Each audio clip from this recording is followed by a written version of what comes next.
The Dialed In Angling Podcast, presented by OnX Fish, Arneson's Rocky Point Resort, Strike Master, and 13 Fishing. Welcome to this week's podcast. I am on the shores of Lake Superior. Couldn't be happier. I've had one heck of a week. I got to tell you, this has been one of the most memorable weeks for me in the sense of I've got some things accomplished career-wise that I've wanted to do for a very long time. I was also able to get out my new boat. I got my brand new Lund boat out this week, broke in the motor. It's not quite broken yet, but I got out crappie fishing with my Uncle Gary. So anytime you can fish with legendary angler Gary Roach and get on the boat, it's just always one of those days on the water where you take snapshots in your brain and just remember those moments, because he's 89 years old. He's not going to be around forever, and he is literally the Energizer Bunny when you get him in the boat. He's a character. He's always catching fish. We'll talk about that later in the podcast. I also got out onto Lake Superior. I caught some coho salmon this morning. Life is good. And in addition, I have to mention on the podcast that Tony Roach is now officially a captain. Right? I did my captain's license this week, and that's exactly what we're going to talk about on the podcast. I am sitting with Reina Navarro. She is like one of the best teachers I've ever had, and I spent a lot of time in school. I had a lot of great teachers. So let me explain to you before I introduce her. A couple weeks ago, Remington Moran, who is a good friend of mine. If you listen to the Dialed In Angling podcast, if you tune into the show, he's been a regular contributor. He's a good friend of mine. Signed up for this course called Lake Superior Captain's Academy. And he's like, yeah, I'm going to take this course. It's in Superior, Wisconsin. I signed up. You really should do it. Well, it happened when he signed up for the original class was back in early March, and I was still ice guiding. I had the Northwest Sports Show, and it just timing didn't work out. But I was really intrigued about it because I was like, man, Duluth is literally in my backyard, and I had no idea that there was a Captain's Academy class. And for me personally, I've kicked the can down the road for so many years about getting my captain's license. And a lot of it had to do with I was just super nervous to take the test. You hear from so many people where they're like, the captain's test is super hard. Getting that 6-pack license is a challenge. You have to know what you're doing.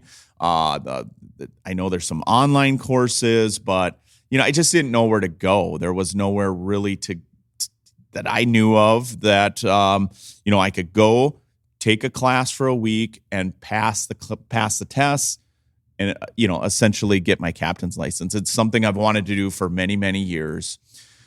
So Reina, let's get you on the podcast here. Let's introduce yourself, talk about how you came about starting the Lake Superior Captain's Academy and how this whole thing came about. First of all, welcome to the podcast. Thank you, Tony. I'm so happy to be here today. Yeah, I after talking to Rem, and I was just super bummed I couldn't do this class back in March. And I know there's only certain time frames in which you have the class, right? So you have a couple in the spring, and then in the fall, and then in winter. Can you tell us a little more about that? Yeah, it ends up being pretty much an 8-day course because we go Saturday to Saturday, 8 to 5 each day. So it's a big part of everybody's week. And I tend to teach classes during the months when I can't also be out on the water. So during the summer, I don't offer much, but I really heavily load like the fall and then the winter and then the spring. So I typically do about one a month, in all of those months. And it was awesome to have you in this group. Yeah, when Ram said I'm signing up for it, I was just so bummed. And you know how you have FOMO? Like I have FOMO really bad. And so the whole time I was calling Ram and I'm like, how's the class going? He's like, it's amazing. Rain will just walk you right through it. The curriculum, it's like from point A to point B to point C, like it's this systematic walkthrough from the rules of the road to safety and all of the parts. She walks you through them individually. You created this curriculum. I did. Is that correct? Yep. I created this curriculum quite a few years ago, and my background is in education as a teacher. And then, however, my passion is for being out on the water and boating. And so I wrote the course both to be of interest to those of us that love being out on the water and want to have careers out on the water.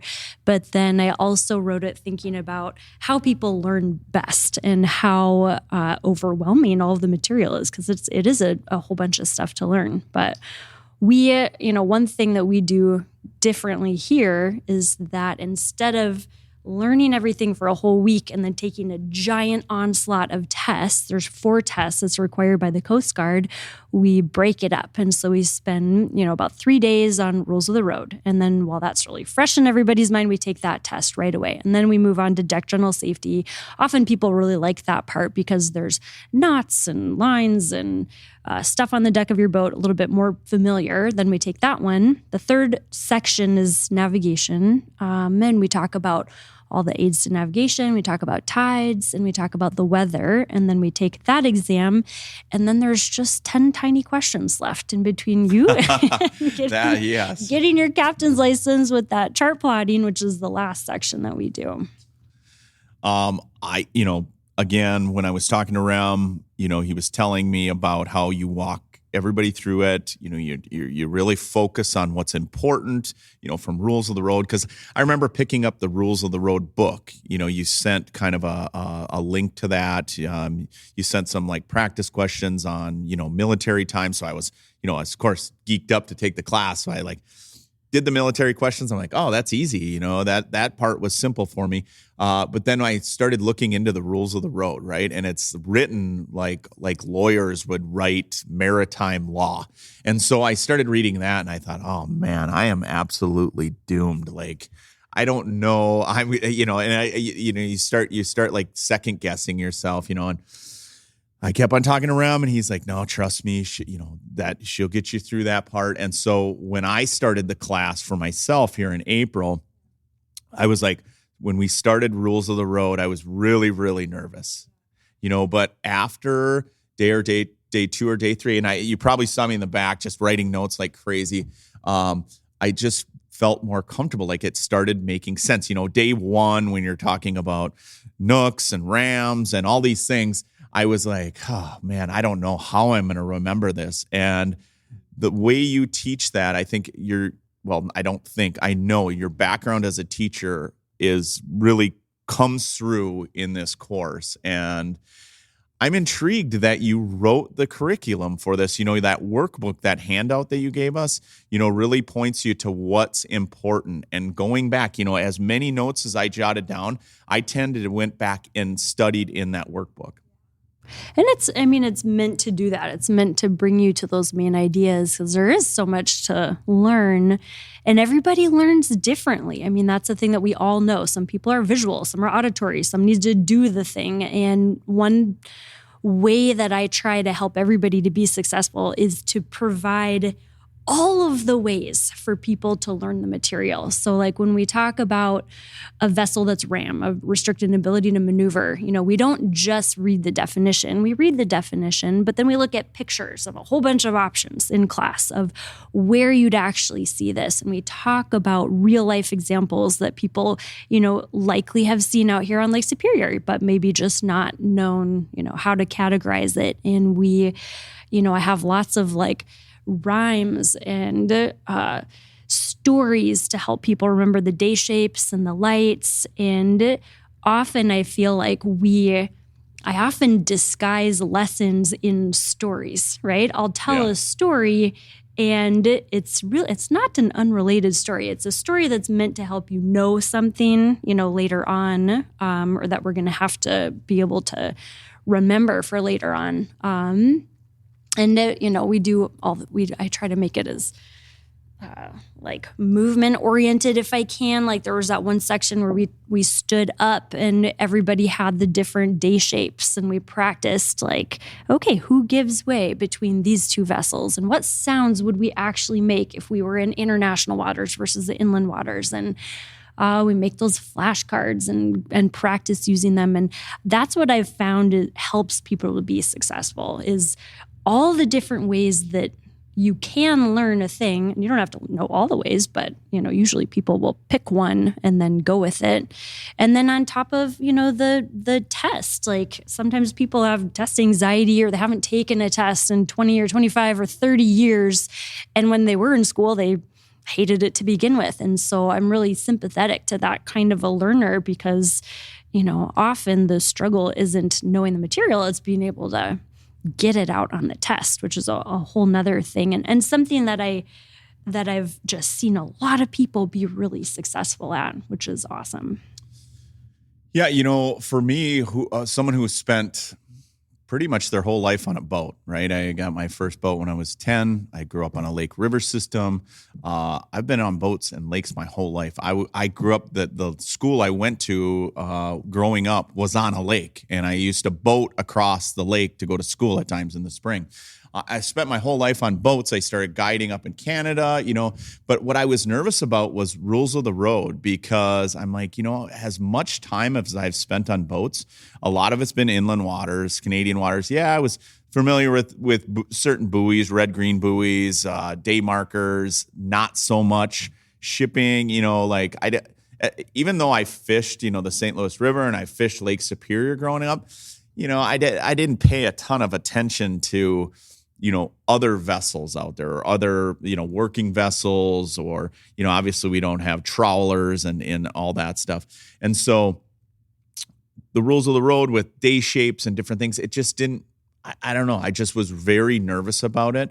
But the way that, that curriculum that you put forth for us as far as physically doing it and writing it down and memorizing and certain things and just sort of the order in which you taught it, I was able to I didn't feel stressed at all about rules of the road. And I thought I would, be just knowing that in that portion of the test, you have to get 90% and, an A is required.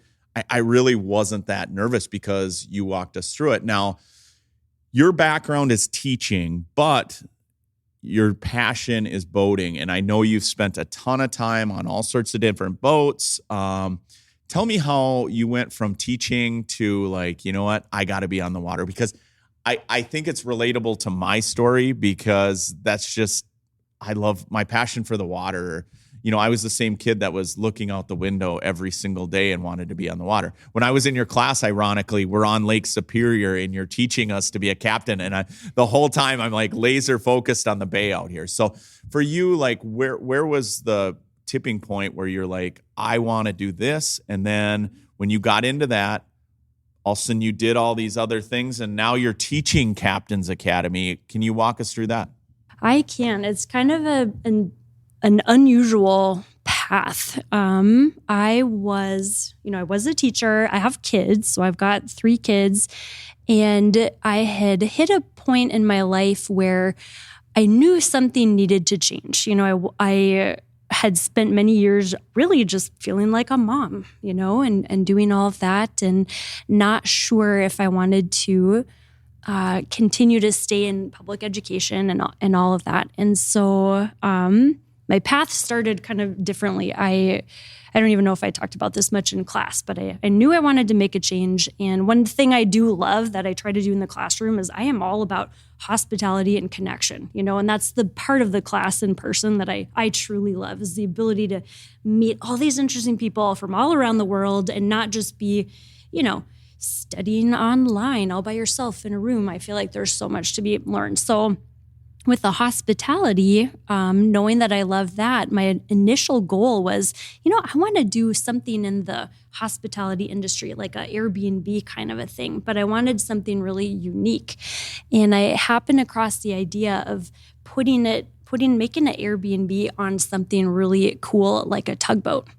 And that is really what brought me down the path, is I started researching tugboats and I ended up just absolutely falling in love with that industry, which I know seems random, but I found a 47-foot tugboat on Craigslist and I went and looked at it and I was just dumb enough to to buy that tugboat and start this process of renovating that in order to be an Airbnb. So I bought this tugboat, not, without like a background in tugboating, right? Or working on the water. You didn't even have a captain's license. I didn't even have a captain's license at that point. I had grown up around boats, Sure. like our family, we always had boats and stuff like that. But that was really my initial, it felt like jumping off of a cliff point. Were right? you like, hey, I'm going to pick up a 47-foot tugboat? Because I've pulled boats my whole life. Yeah.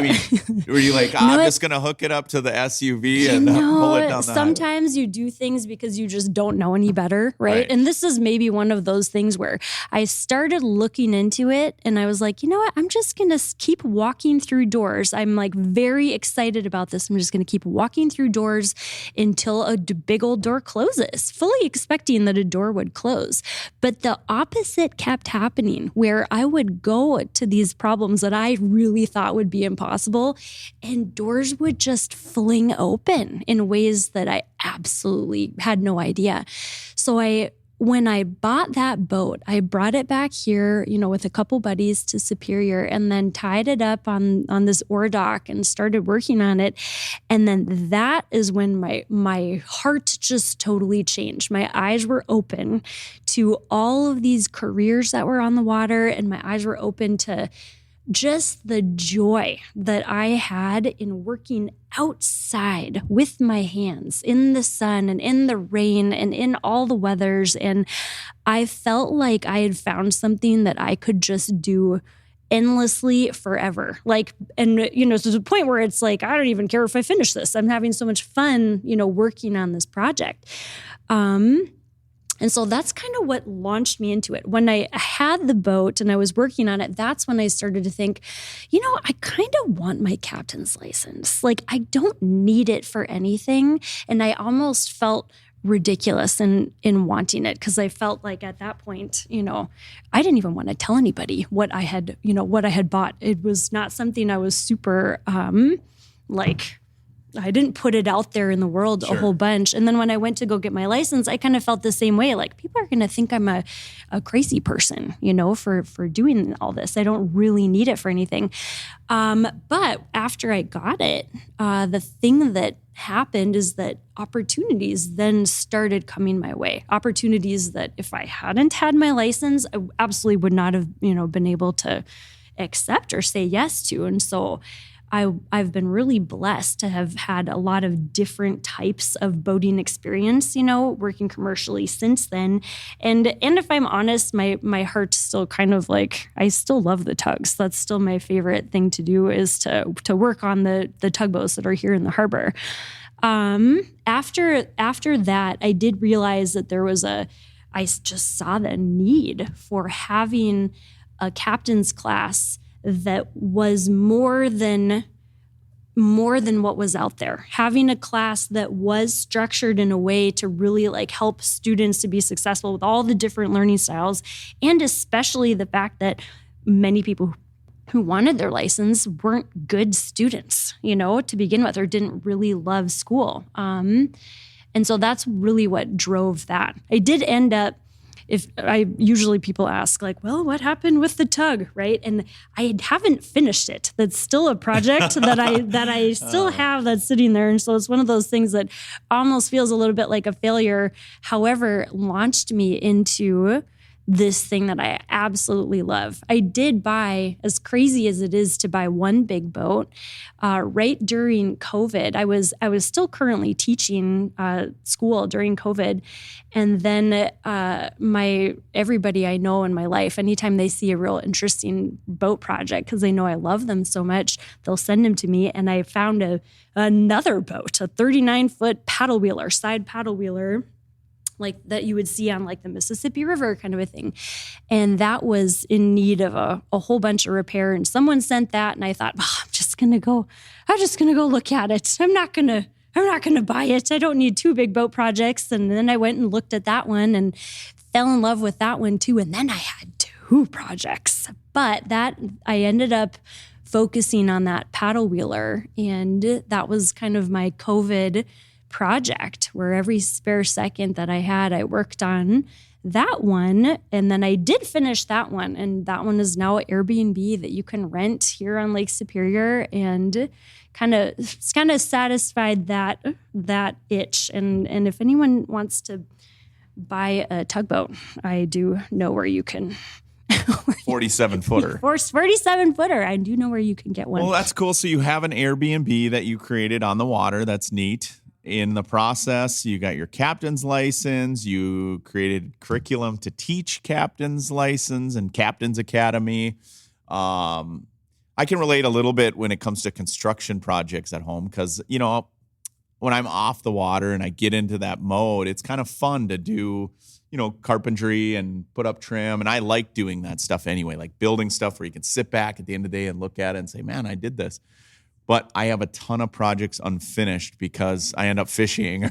I get sidetracked. So I can relate to that project. Now, as far as the academy itself, okay, you created the curriculum, like you took the course yourself. Now, did you take a course online or did you actually take a class and then was like, I mean, what was the time frame between the time you took your captain's license, took the class, and then was like, you know what, I'm a teacher? Because obviously I feel like you're filling such a niche and such a void having this academy. You know, and after doing it myself, you know, I can say with 100% certainty, I highly recommend anyone out there listening that wants to get their captain's license. There was a ton of people in our class where they were from all over the map, and we'll talk about that. But there was a lot of people also that had second careers like yourself, you know, that were teachers or cops or whatever that decided to take this course, and they were just like me. They were blown away how you just sort of walked them down that path and they felt comfortable. Everybody in the class had fun. But what was sort of the light bulb moment where you're like, you know what, I can do this. I can build this curriculum? I think I've been blessed in my life from having other great teachers, right, that have modeled what it is like to learn from someone who's really passionate about something. That's something that I truly believe in. One thing I love about the classes, and I know that you could probably tell this, but I love teaching these classes. I absolutely love every moment of it. I love all the people that come into my class. I feel like we become one little family, you know, and being able to be a part of other people's stories is also one of my favorite things about it. So when I went through the class, you know, the thing in that class that was the most beneficial was the engagement in storytelling. You know, I feel like that's a great way that people learn is just through stories. And so that's one piece that I tried to take from what I learned, but then adding in the structure and like dividing up the tests and making everything really applicable and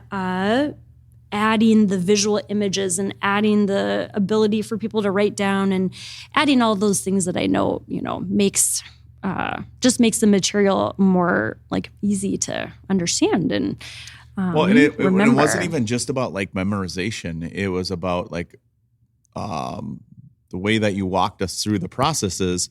You know, it was like core memory. Like even now after the course, and I know it's still fresh in my mind because it's been a week, but I'll wake up and be like, oh, I know what a ram is. I know what a nook is. Yeah. You know, like I know this stuff. Even today, coming into the channel, into the harbor, and you know, you've got you've got your nun on one side and your can on the other, and all of that stuff sort of sinks in when you teach it the way you do, rather than just memorization. Yeah. And I know I could say without a doubt, had I taken this course just online on my own, it would have been failure, and I probably would have close that chapter of taking my captain's license right then and there, or at least, knowing that I couldn't do it on my own. There was a lot of people in this course that, attempted to take it online, and they're like, you know what, we found this class, and they went for it.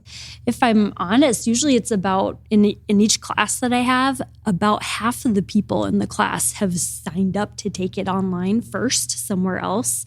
And then they have that process of going through like months of material and then realize, oh my goodness, this is like taking forever. And it's harder to be successful. We have that really intense 1 week, but you can get in and get everything done and have someone, just the value of having someone when you're chart plotting, being able to like show you how to move the plotters across the table and say like, oh, this is what I'm doing wrong is so much easier than sitting behind a computer screen wondering, Well, and not only that, for me, like doing things online, even all the way down to when we did the first aid CPR at the end.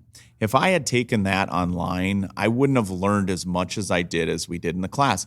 The hands-on learning that we did with our captain's license, the chart plotting, even the safety navigation stuff, the charts that the whiteboard that you do up here, and then the visuals you do on the big screen, and then the workbook that we do, it becomes something that you learned. It's not something you're just memorizing to pass online. And so I think that's the biggest difference between this course and someone trying to memorize it online. I wanted to learn. I did want to come to this captain's class to learn some of the things that if I'm in a shipping channel or if I see a vessel out there and I see day markers, what they mean. If I see someone working on a dredge in a channel, I want to know what it means. For me personally, I've run a guide service for years. If I am chartering people in my boat, safety is my number one concern. And if I want to do something on Lake Superior, or let's say I want to do near coastal waters, or, I go somewhere else in my career, I want to make sure that I'm a qualified captain, right? Yeah. And it's not just something that I, memorized a bunch of stuff and did online. Yeah. And that is 100% the goal. And that like warms my little teacher heart, right? Is you never want to teach something. I don't believe in just teaching to the test, and just helping people to pass a test is still a goal, but it is a secondary goal. I'd much rather have people be able to be successful because they know what everything is. And even in in our normal lives out on boats, I've heard it over and over again where people say like, I've never seen that. I've never seen these day shapes. I've never heard these sound signals. But then once you know what you're looking for, then it's a lot easier to go out there and be like, oh, they do have those day shapes up, or, oh, they do, make these sounds, or, yeah. So today when I launched, just because now I'm taking the captain's class, I was just fishing with friends. I submitting everything to the Coast Guard. That's the next process. Got the class done, but out there with friends. But as I come through the channel, there's only one buoy there, right? And it was red. Okay. And I was like, okay, where's the other buoy? And then I'm like, oh, it's right there on shore. It's this big square, fixed marker buoy. Uh-huh. And, prior to this class, and I'm not kidding, and I've spent a lot of time navigating cans and stuff, and I would have figured it out, but I hadn't pulled my maps up yet. I hadn't pulled anything up. I just came out and was like, I was doing something in the boat, and I was like, oh, there's some cans here. Yeah. And no, there's only one. Oh, there's the other one. And I was able to navigate through that area without even having my GPS on or anything like that. Some of that stuff and peace of mind, I know when I'm up in Canadian waters, right, and you just see one triangular shaped marker in the middle and you're like, what is that thing? Well, now I know if it's got two black balls on top, it's danger. Stay away. It's little things like that before I would sort of follow my map and follow my navigation, but now I can do it. I would feel just totally comfortable if my GPS wasn't even on. And peace of mind, stuff like that as a captain is huge. The other thing about the course that was really intriguing to me were the people that were taking the course like myself, okay? There was some guys that were obviously into fishing, which was to be expected, but they were kind of from all over the place. There were some people from a long ways away, individuals from way further than I thought would be in this course. And sort of the bonding that I had with everyone in the class in different ways, whether they were into fishing or maybe they, were into fishing but wanted to change their career. They'd never done it as a career. There was some other people that were taking their Coast Guard license because they currently work on working vessels or tugboats, and it was cool just to talk to them about, whatever, just boating, just being on the water. I think boat people and people that like being on the water just sort of flock to each other. And I got a bunch of different numbers from different individuals that were in the class that I said, hey, let's go fishing sometime. The guy sitting next to me works on boats in Alaska. And so, I love Alaska, and it'd be fun, like down the road to, jump in the boat with somebody or bump into the sea and see where they've progressed. Like, the individual next to me worked on boats. He's been deckhands and stuff, and he's really looking forward to taking that next step to being a captain. I would love to pull into Alaska and roll out and text him and be like, dude, how's it going? And just to see where people go after they get their captain's license. Because for me, I've fished my whole life, and I can continue in Minnesota, at least for now, without a captain's license in inland waters. But there's things I want to do in fishing and other places that I would like to either charter captain or become more familiar with. And I have that captain's license to do that. I have that freedom. Whether I do that or not, I have that freedom, and I'm not restricted because of not having it. Yeah. That is a really fun part of what I do, is being able to see how many different people come and all the different things that they want to do with their license.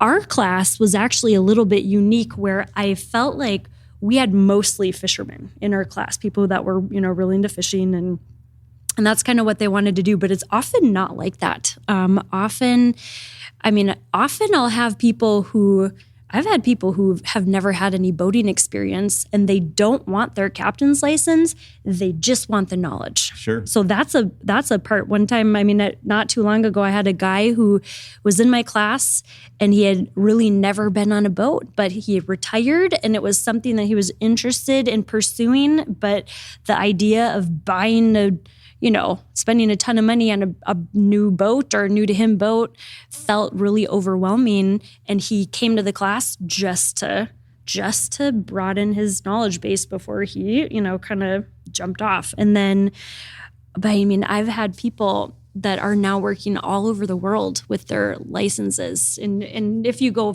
farther beyond America, then you've got to get some additional things. But I've got people running tours, running tours, passenger vessels. I've got people fishing. I've got lots of people doing construction. I've got people doing towing businesses.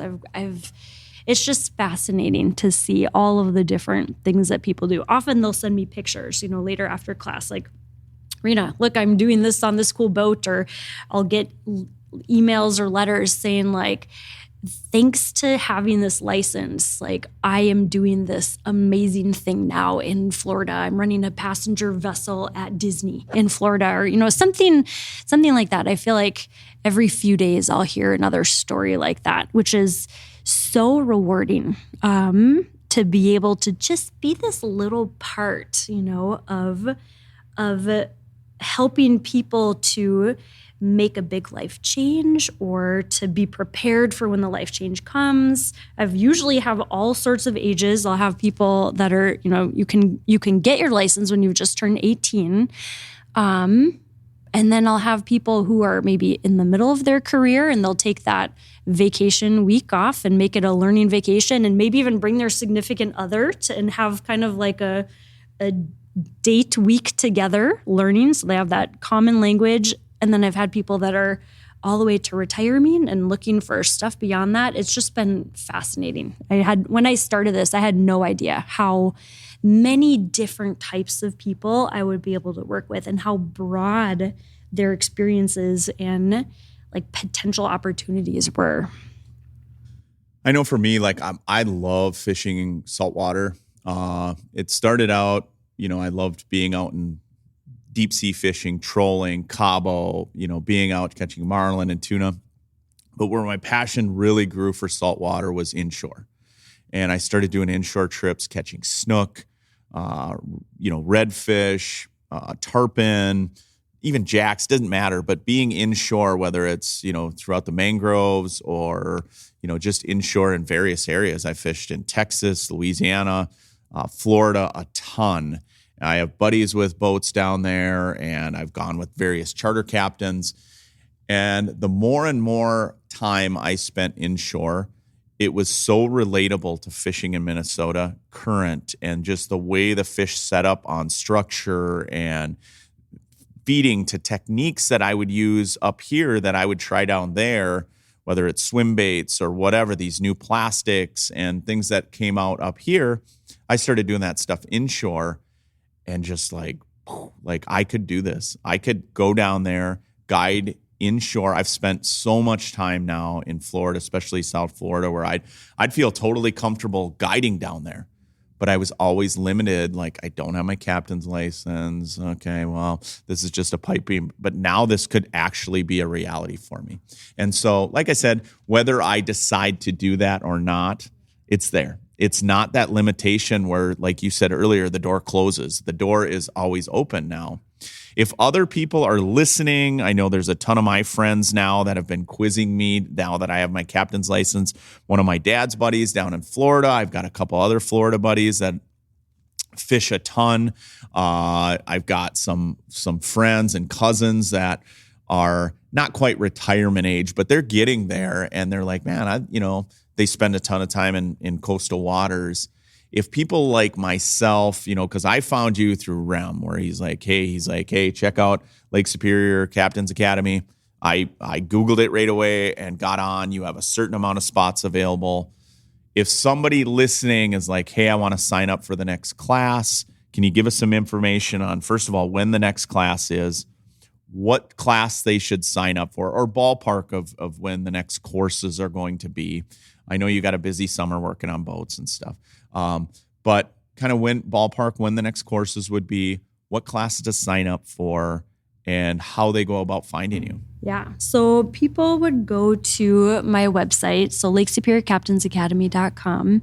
And then my next course is coming up in this fall. So it's going to start October 31st through November 8th, kind of when the weather turns and it's, cold again and we can be out on the water less. And then I don't have my dates up on the website, but I'll have them up in the next day or two for basically I'll have one in January, one in February, one in March, and one in April. So of those, there's limited seats. Like I can't fit everybody that will want to come. Like I just can't fit in one classroom and do a really good job. And so there is a cutoff, and it is just first come, first serve with who, signs up for class soon. Well, I appreciated the fact that there wasn't 40, 50, 30, 40 people. The fact that, it was a limited amount of people and we could spend a lot of time asking questions. And, inevitably when you get a bunch of, fishermen, anglers, people that are into boats, the topics tend to get off course. So you were really good about like, okay, let's focus back in on this gentleman. Holding our course and speed. Holding our course and speed. There you go. But keeping people on track. But I felt totally comfortable that I could ask questions. Yeah. And I do cut it off. The Coast Guard, technically I could teach more people in one group, but I've just found the sweet spot of being able to be really successful with all of my students and keeping it a little bit smaller. So yeah, I appreciated that fact. So obviously, if people are looking to start signing up this fall, or if they have plans like, hey, this fall's not going to work, you've got other dates throughout the winter. If you're looking to get your captain's license, I highly, highly recommend Lake Superior Captain's Academy. Check it out, LakeSuperiorCaptainsAcademy.com. Don't be afraid anymore. Like me, someone who put this off for 20 plus years, and I wanted to do it before Minnesota required it. I wanted to do it before, let's say I had an opportunity to fish in Florida. I have a lot of buddies starting to go down there to guide. Right now, I'm still laser focused on Minnesota fishing, ice fishing. But if there's ever an opportunity, I'm not limited because I do have these merchant marine credentials and I'll have everything in a row. And, on top of the course itself, I was really appreciative of how you walk us through the process of all the paperwork.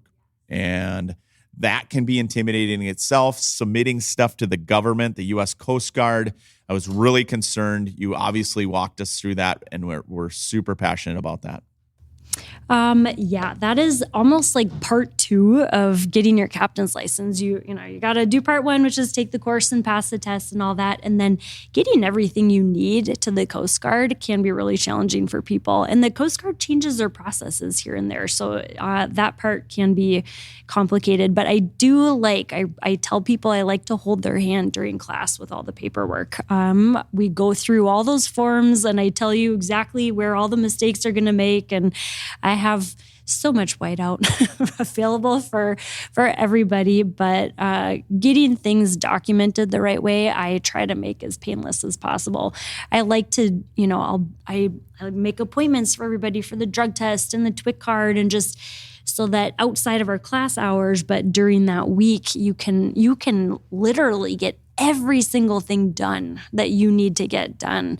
And that was something that I didn't have when I went through the class. It almost felt like, all right, good luck with getting all of that into the Coast Guard. But it's definitely something that's good to do before you need it. Like if you wait to try to get your license until you absolutely need it, the Coast Guard can take 3 months to process stuff. And so if you wait till you need it, it's likely already going to be too late. Well, I truly appreciate this course, this curriculum that you've created, the fact that you have this now.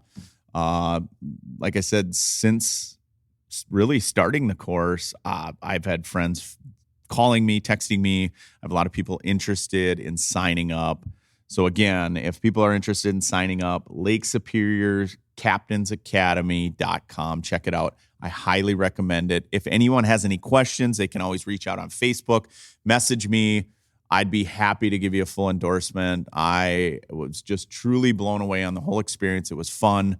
Now I'm back out fishing. I have this I've been on cloud 9 basically since I've gotten this course completed, and I couldn't be more thankful. So thank you so much for also jumping on the podcast.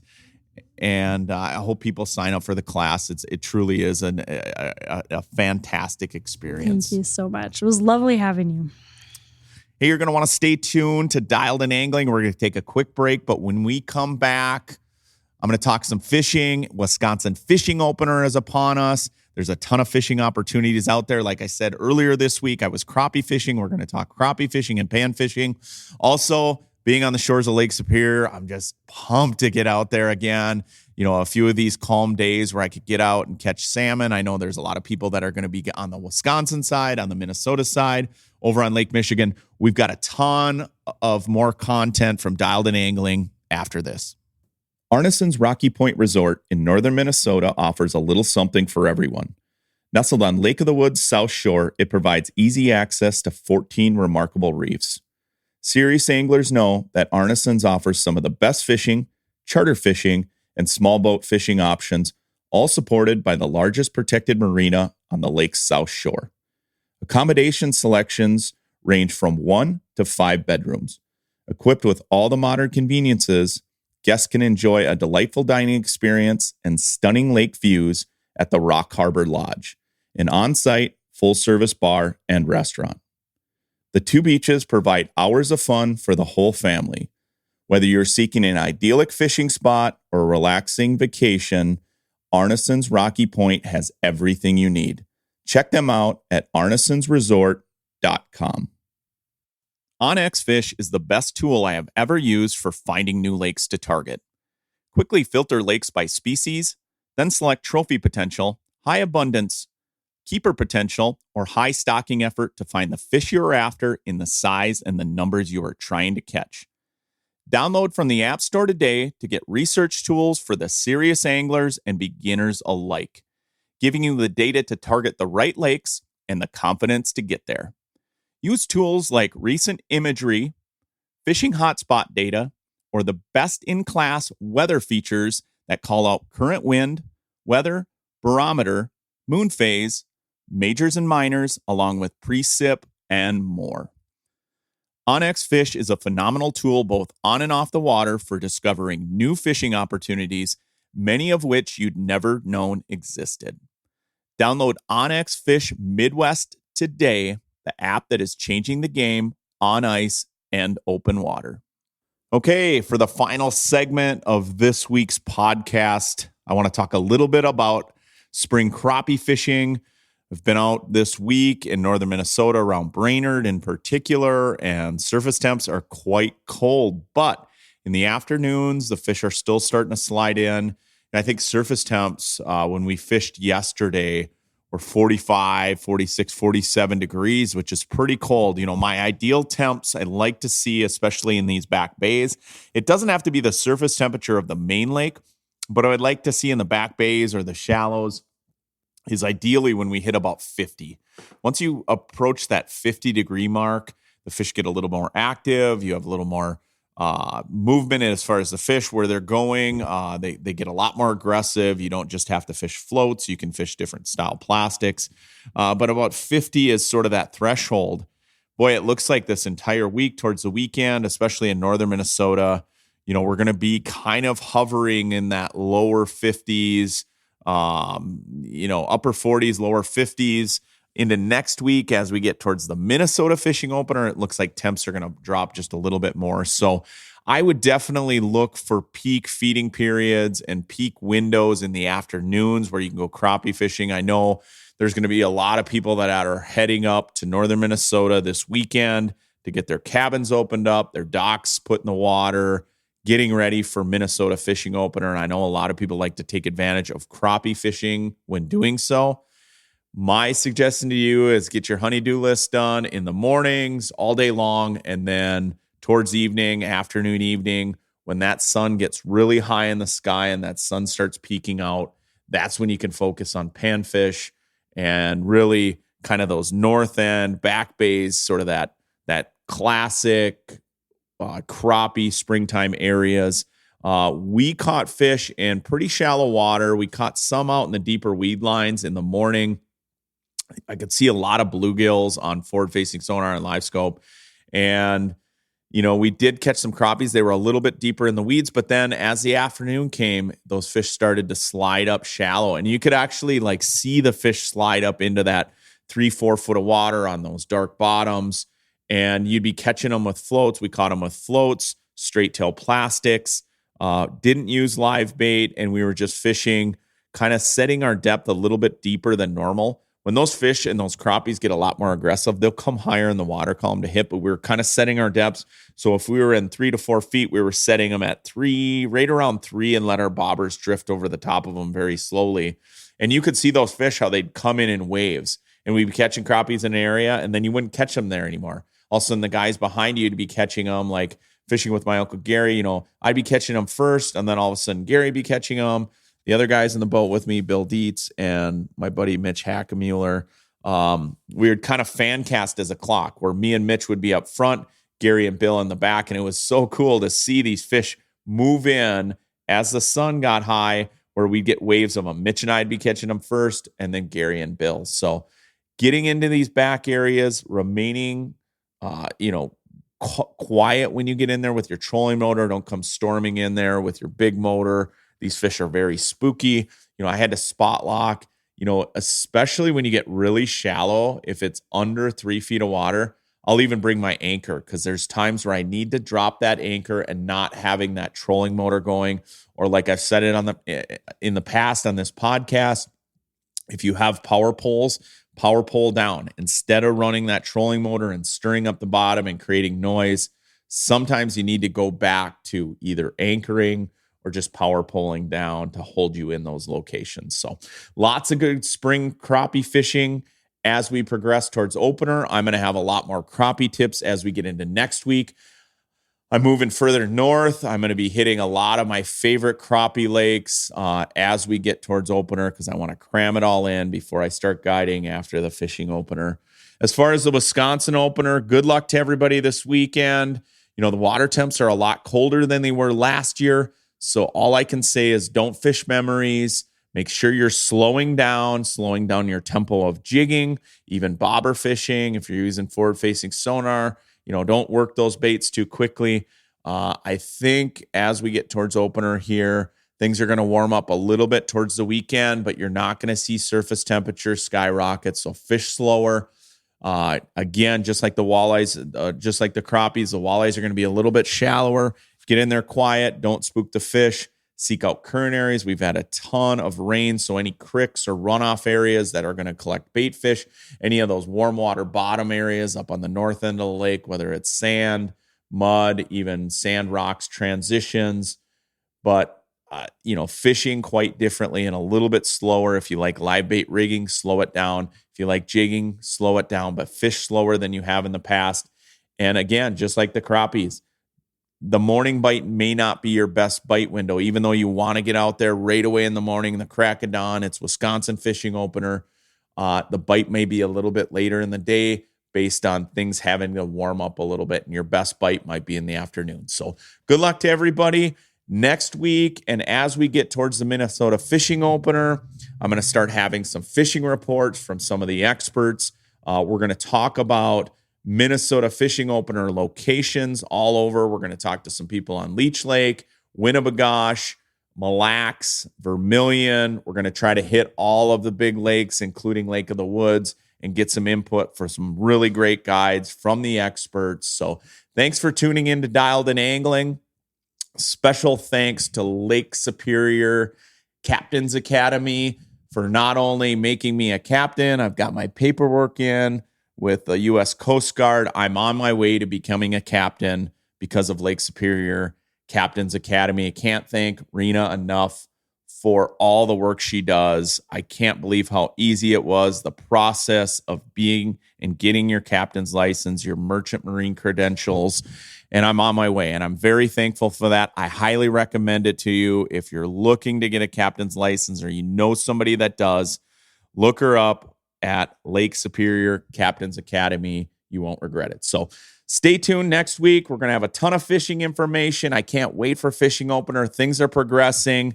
I've had a phenomenal week. I hope you have too. Good luck fishing. Until next time, I'm Tony Roach, and this has been the Dialed In Angling Podcast.